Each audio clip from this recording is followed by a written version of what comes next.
नमस्कार मित्रों, वैशाख स्नान का अध्याय 4 5 प्रेतों का उद्धार की कथा इस वीडियो में हम आपसे शेयर कर रहे हैं। इसे नियम से आप अवश्य ही सुने। वैशाख स्नान के 5 प्रेतों का उद्धार कैसे हुआ? अम्बरीश ने कहा, मुनि, जिनके चिंतन मात्र से पाप का नाश हो जाता है, उस पाप प्रचन्न नामक श्रोत्र को मैं सुनना चाहता हूँ। आज मैं धन्य हूँ, आपने मुझे उस शुभ विधि को सुनाया जिसके सुनने मात्र से पापों का क्षय हो जाता है। वैशाख मास में भगवान केशव के कल्याणमय नामों का कीर्तन किया जाता है। उसी को मैं संसार में सबसे बड़ा पुण्य, पवित्र, मनोरम तथा एकमात्र सुलभ होने का शुभ कर्म मानता हूँ। जो लोग माघ मास में भगवान मधुसूदन के नामों का स्मरण करते हैं, वे धन्य हैं। यदि आप उचित समझें तो मुझे माघ मास की पवित्र कथा सुनाएं। सूत जी कहते हैं, राजाओं में श्रेष्ठ हरि भक्त अम्बरीश का वचन सुनकर नारद मुनि बड़े प्रसन्न हुए।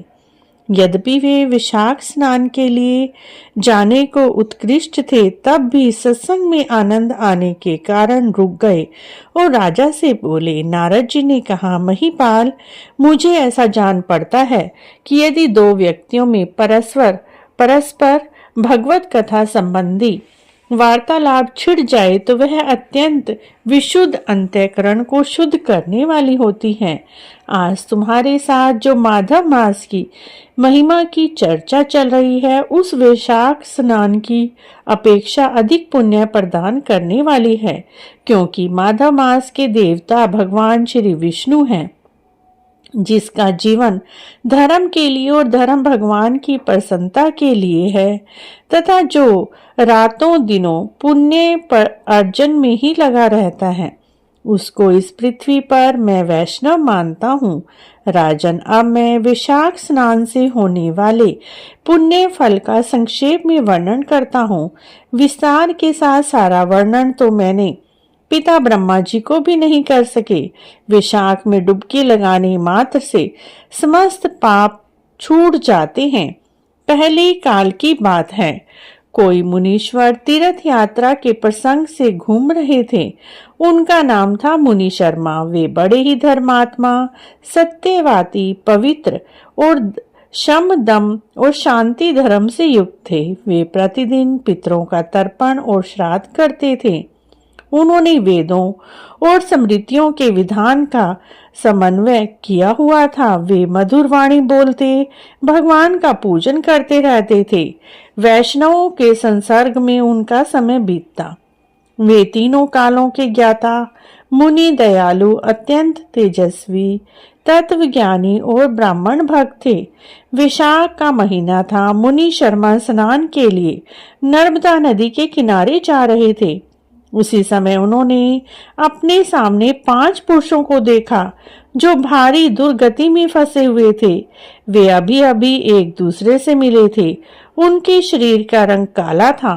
वे एक बरगद की छाया में बैठे थे और पापों के कारण उद्विग्न होकर चारों ओर दृष्टिपात कर रहे थे। उन्हें देखकर द्विजवर मुनि शर्मा बड़े विस्मय में पड़ गए और सोचने लगे, इस भयानक वन में ये मनुष्य कहाँ से आए हैं? इनकी चेष्टा बड़ी ही दयनीय है, किंतु इनका आकार बड़ा भयंकर दिखाई देता है। ये पाप भागी चोर तो नहीं है? विप्रवर मुनि शर्मा की बुद्धि बड़ी स्थिर थी। वे जो ही इस प्रकार का विचार करने लगे, उसी समय 5 पुरुष उनके पास आए और हाथ जोड़कर मुनि शर्मा से बोले, हे विप्रवर, हमें आप कल्याणमय पुरुषोत्तम जान पड़ते हैं। हम दुखी जीव हैं, अपना दुख विचार कर आपको बताना चाहते हैं। आप कृपा करके हमारी कष्ट कथा सुने। देववश जिनके पाप प्रकट हो गए हैं, उन दीन दुखी प्राणियों के आधार आप जैसे संत महात्मा ही हैं। साधु पुरुष अपनी दृष्टि मात्र से पीड़ितों की पीड़ा हर लेते हैं। मैं पंचाल देश का क्षत्रिय हूँ। मेरा नाम नरवाहा है। मैंने मार्ग में मोहवश बाण द्वारा एक ब्राह्मण की हत्या कर डाली। इससे ब्रह्म हत्या का पाप हो गया। इसीलिए शिखा, सूत्र और तिलक से रहित होकर पृथ्वी पर घूमता हूँ और सबसे कहता फिरता हूँ कि मैं ब्रह्म हत्यारा हूँ। मुझ महापापी ब्रह्मगाती को आप कृपा की भिक्षा दें। मेरा चित्त शोक से व्याकुल है तथा ये जो सामने दिखाई देते हैं इनका नाम चंद्र शर्मा है। ये जाति से ब्राह्मण हैं। इन्होंने मोह से मलिन होकर गुरु का वध किया है। मगध देश के निवासी हैं। इनके सब जनों ने इनका परित्याग कर दिया है। ये भी घूमते घूमते यहाँ आ पहुंचे हैं। इनके भी ना शिखा है ना सूत्र है। ब्राह्मण का कोई भी चिन्ह इनके शरीर पर नहीं रहा। इनके सिवा जो ये तीसरे व्यक्ति हैं इनका नाम देव शर्मा है। ये भी बड़े कष्ट में है। ये जाति से ब्राह्मण हैं। मोहवश वैश्यों की आसक्ति में फंसकर शराबी हो गए थे। इन्होंने भी पूछने पर अपना सारा हाल सच सच कह सुनाया है। अपने प्रथम पापचार को याद करके इनका हृदय बड़ा संताप में है।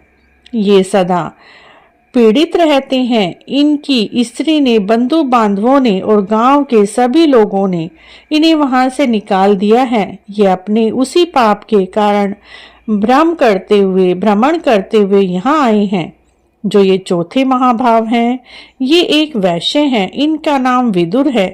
ये गुरु पत्नी के साथ समागम करने वाले हैं।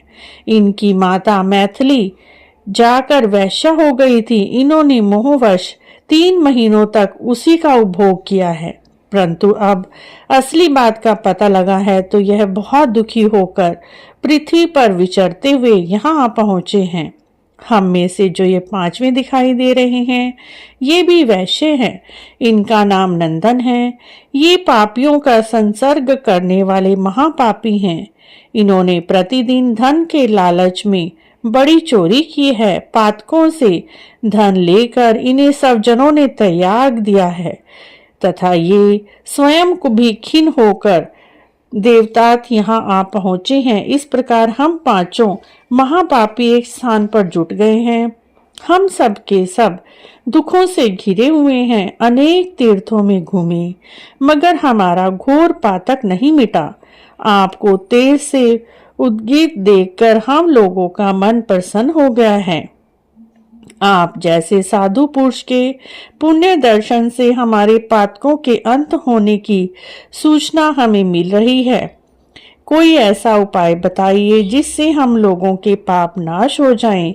प्रभु, आप वेदार्थ के ज्ञाता परम दयालु जान पड़ते हैं। आप में हम अपने उद्धार की बड़ी आशा है। मुनि शर्मा ने कहा, तुम लोगों ने अज्ञानवश पाप किया, किंतु इसके लिए तुम्हारे हृदय में अनुताप है और तुम सबके सब सत्य बोल रहे हो। इस कारण तुम्हारे ऊपर अनुग्रह करना मेरा कर्तव्य है। मैं अपनी भुजा ऊपर उठाकर कहता हूँ, मेरी सत्य बातें सुनो। पहले काल में जब मुनियों का समुच्चय एकत्रित हुआ था उस समय मैंने महर्षि अंगिरा के मुख से जो कुछ सुना वही वेद शास्त्रों में भी देखा। वह सब के लिए विश्वास करने योग्य है।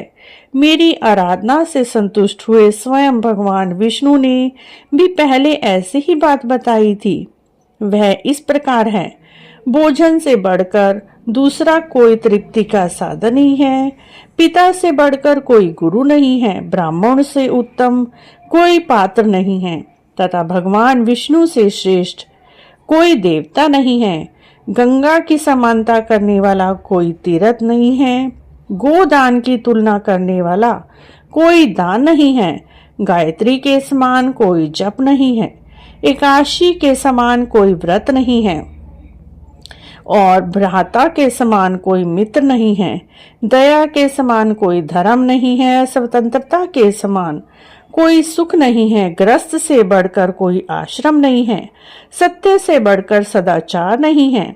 इस प्रकार संतोष के समान सुख और वैशाख मास के समान कोई मास नहीं है। वैशाख मास भगवान मधुसूदन को बहुत ही प्रिय है। गंगा आदि तीर्थों में जो वैशाख स्नान का सुयोग्य अत्यंत दुर्लभ है, उस समय गंगा, यमुना, नर्मदा की प्राप्ति कठिन होती है। जो शुद्ध हृदय वाला मनुष्य भगवान के भजन में पूरे वैशाख मास प्रातःकाल गंगा स्नान करता है, वह सब पापों से मुक्त होकर परम गति को प्राप्त होता है। इसीलिए वैशाख मास में तुम सभी पातकी मेरे साथ नर्मदा नदी के तट चलो, उसमें गोता लगाओ। नर्मदा का जल मुनि लोग भी सेवन करते हैं, यह समस्त पापों को नाश करने वाला है। मुनि के कहने पर वे सब पांचों पापी उनके साथ नर्मदा के तट पर गए और तट पर किनारे पहुंचकर ब्राह्मण श्रेष्ठ मुनि शर्मा का चित्त प्रसन्न हो गया। उन्हें वेदों युक्त विधि के अनुसार नर्मदा के जल में प्रातः स्नान किया। पांचों पापियों ने भी ब्राह्मण के कहने से जो ही नर्मदा में डुबकी लगाई, त्यों ही उनके शरीर का रंग बदल गया। वे तत्काल सुवर्ण के समान कांतिमान हो गए। फिर मुनि शर्मा ने सब लोगों के सामने उन्हें पाप प्रशन्नक नामक श्रोत्र सुनाया। इस प्रकार वैशाख मास में नर्मदा नदी के तट पर स्नान करने मात्र से पांचों पापियों का उद्धार हुआ। मित्रों, ये वैशाख का अध्याय 4 आपको कैसा लगा? अच्छा लगा है तो इसी तरह की और अध्याय के लिए आप हमारे चैनल को जरूर सब्सक्राइब करें। और हर रोज हम आपके लिए वैशाख में एक अध्याय लेकर आते रहेंगे। आशा है आपको अध्याय अच्छे लग रहे हैं तो please like share subscribe. Comment box में जय मधुसूदन भगवान अवश्य लिखें।